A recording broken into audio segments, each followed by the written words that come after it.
Ayat hari ini adalah 2 Samuel 12, ayat 15 sampai 25. Mari kita baca bersama. Kemudian pergilah Nathan ke rumahnya. Dan Tuhan menimpakan penyakit kepada anak yang dilahirkan istri Uria bagi Daud, sehingga sakit. Lalu Daud memohon kepada Allah, oleh karena anak itu, ia berpuasa dengan tekun, dan apabila ia masuk ke dalam, semalam-malaman itu ia berbaring di tanah. Maka datanglah kepadanya para tua-tua yang di rumahnya untuk meminta ia bangun dari lantai, tetapi ia tidak mau. Juga ia tidak makan bersama-sama dengan mereka. Pada hari yang ketujuh matilah anak itu. Dan pegawai-pegawai Daud takut memberitahukan kepadanya bahwa anak itu sudah mati. Sebab mereka berkata, ketika anak itu masih hidup, kita telah berbicara kepadanya, tetapi ia tidak menghiraukan perkataan kita. Bagaimana kita dapat mengatakan kepadanya, anak itu sudah mati?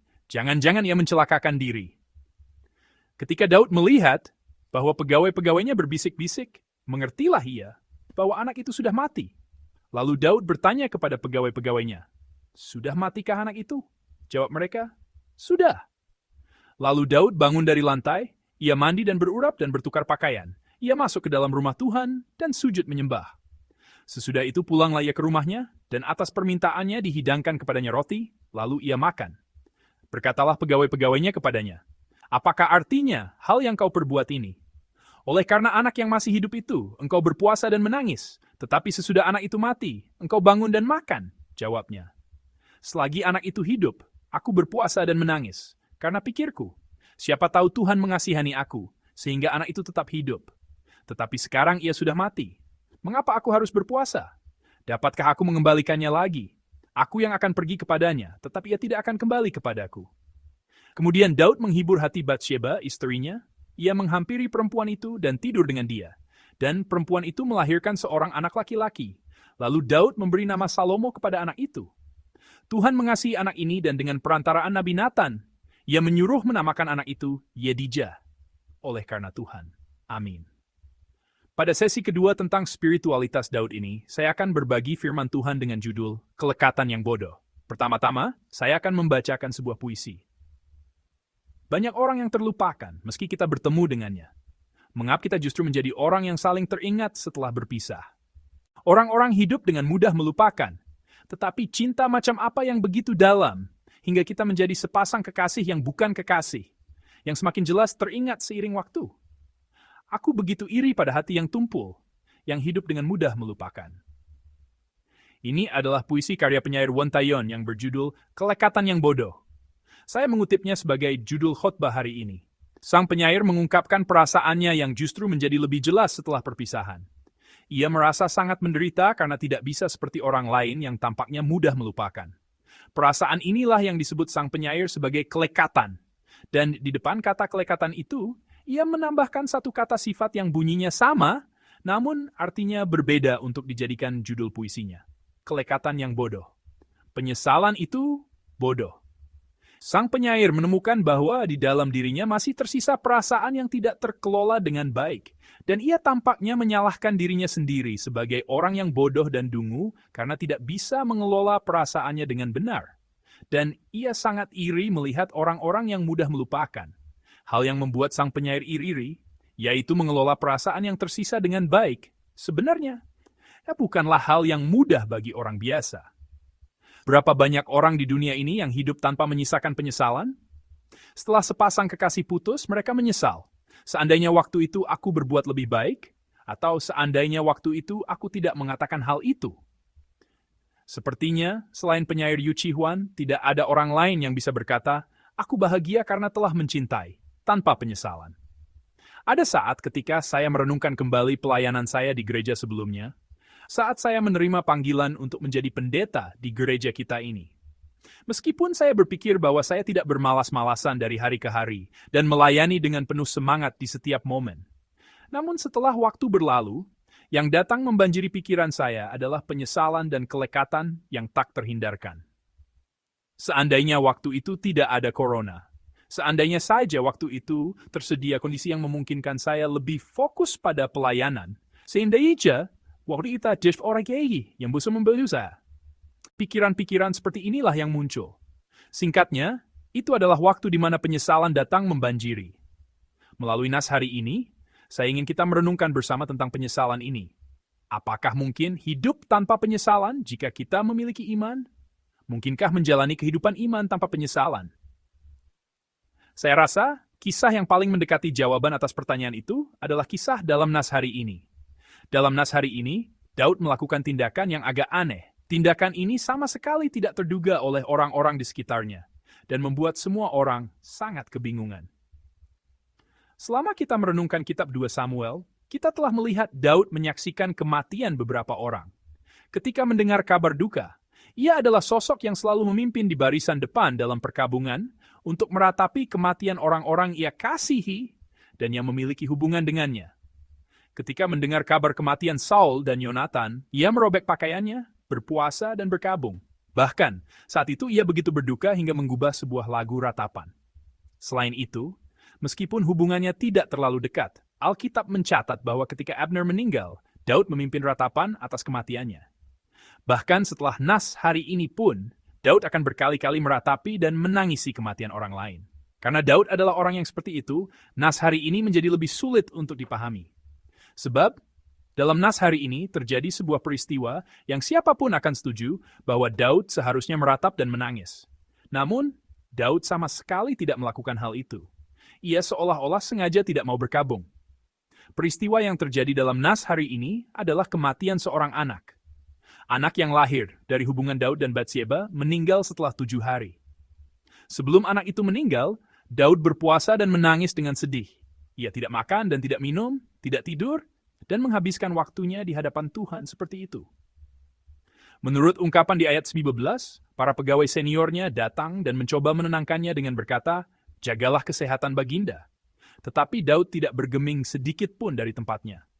Namun, anak itu meninggal. Para pegawainya bahkan ragu untuk memberitahukan kabar duka ini kepada Daud. Mereka khawatir, jika saat anak itu sakit saja Daud sudah begitu menderita,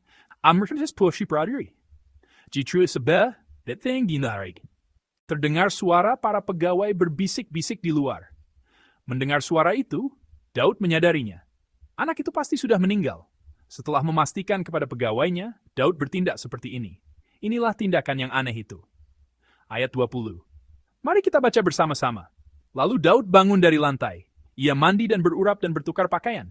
Ia masuk ke dalam rumah Tuhan dan sujud menyembah. Sesudah itu pulanglah ia ke rumahnya, dan atas permintaannya dihidangkan kepadanya roti, lalu ia makan. Amin.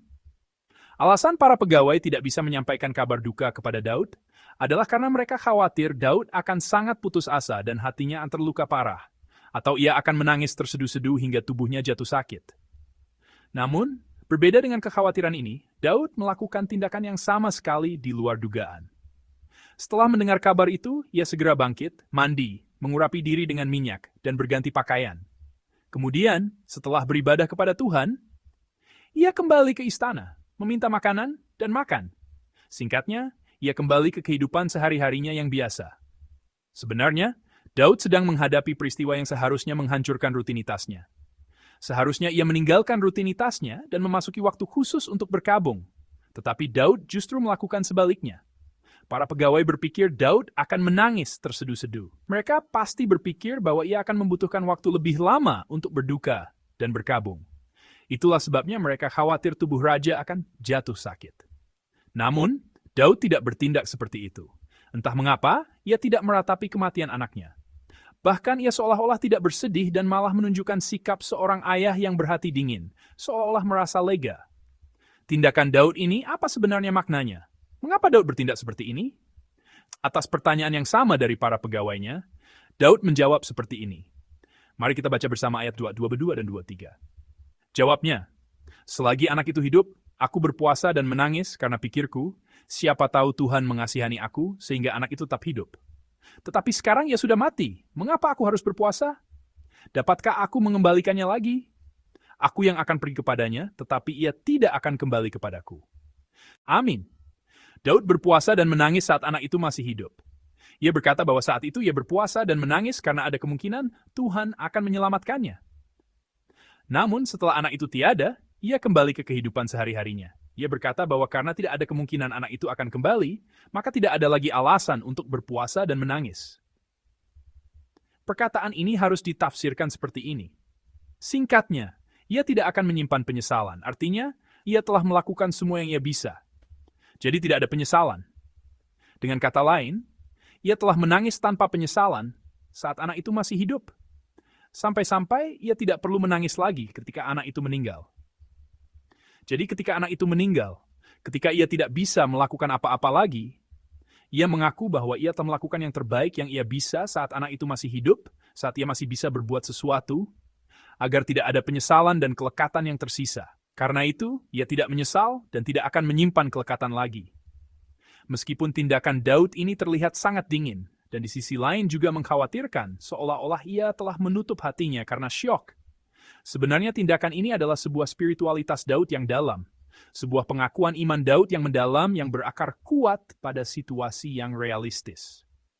Meskipun Daud sedang melewati masa tergelap dalam hidupnya, tindakannya tidak ragu-ragu. Bahkan di hadapan kematian anaknya, ia dengan percaya diri mengaku dan berkata bahwa ia telah melakukan semua yang ia bisa dan tidak ada penyesalan. Tidak mudah untuk hidup dengan begitu percaya diri. Sebenarnya, kebanyakan orang hidup sebaliknya.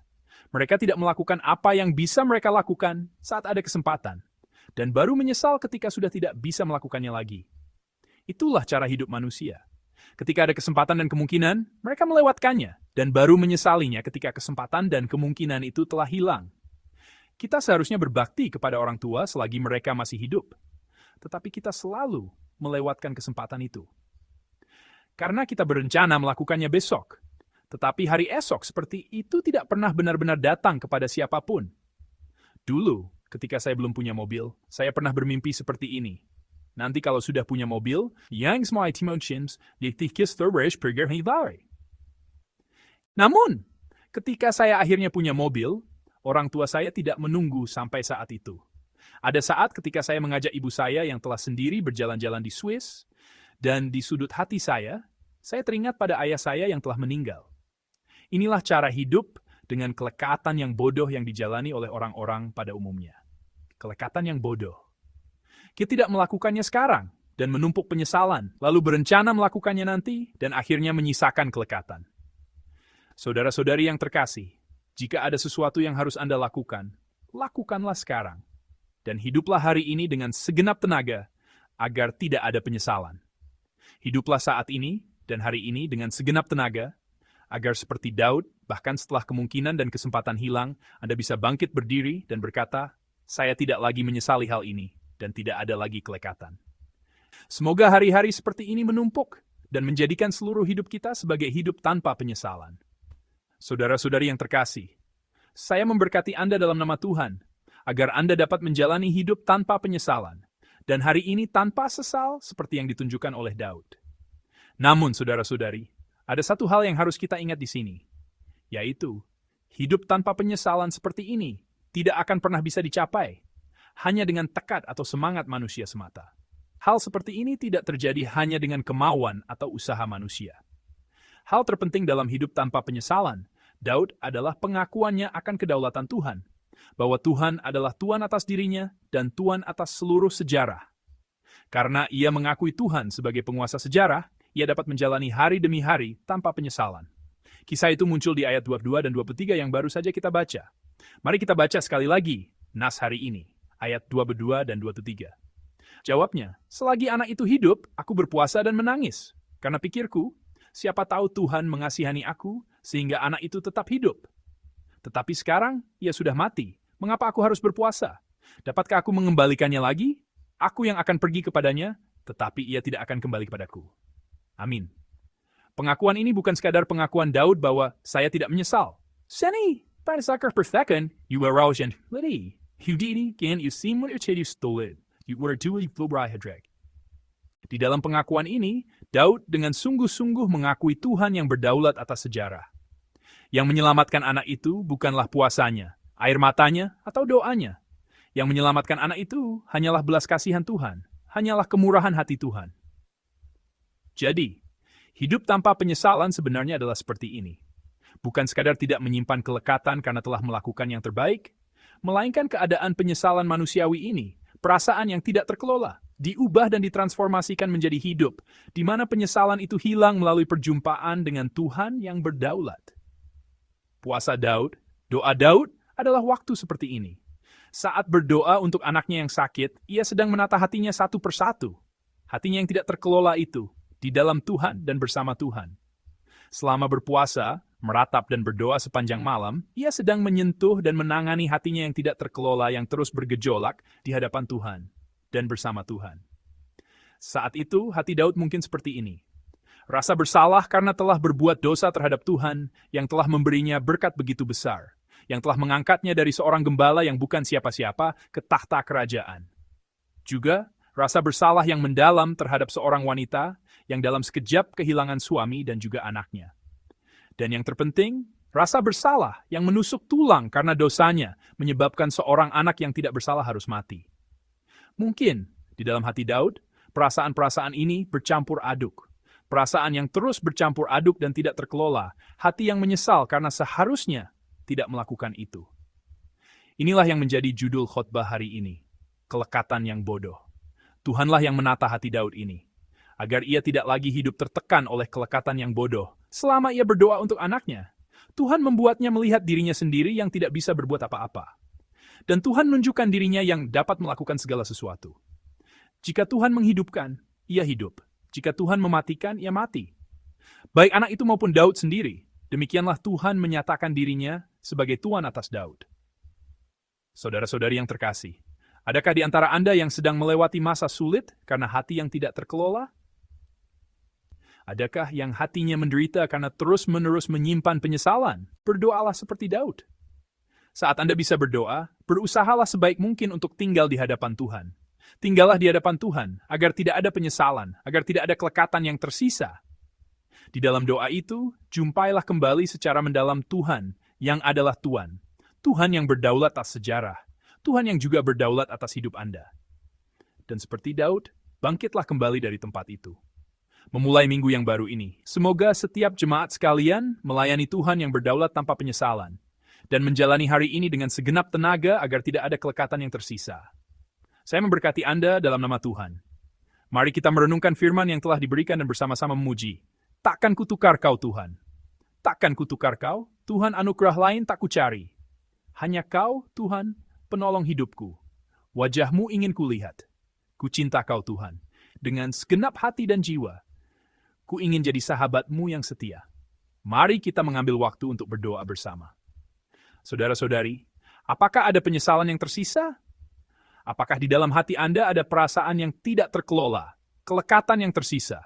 Mari kita melayani Tuhan tanpa penyesalan. Berikan kami keberanian untuk menjalani hari ini dengan segenap tenaga agar tidak ada kelekatan yang tersisa. Dan biarlah kami menemukan Tuhan melalui cara hidup seperti itu. Mari kita berdoa bersama dan maju ke hadapannya. Tuhan yang penuh kasih, kami bersyukur. Melihat Daud yang justru kembali ke kehidupan sehari-harinya setelah kehilangan anaknya. Biarlah kami juga meneladani kehidupan iman yang tanpa penyesalan dan tanpa kelekatan. Biarlah kami mengakui kedaulatan Tuhan dan menjalani hidup dengan melakukan yang terbaik dalam situasi yang diberikan, serta merenungkan dan mengalami lebih dalam lagi Tuhan yang menata hidup dan hati kami. Kami menyerahkan semua waktu penyesalan kami, semua waktu kelekatan kami kepadamu. Tuhan, datanglah sebagai Tuhan atas hidup kami, dan tata ulanglah semua penyesalan dan kelekatan ini dengan bersih, agar kami semua dapat maju ke hadapan Tuhan dengan sukacita dan kebebasan. Terima kasih. Dalam nama Tuhan kami Yesus Kristus, kami berdoa dengan sungguh-sungguh. Amin.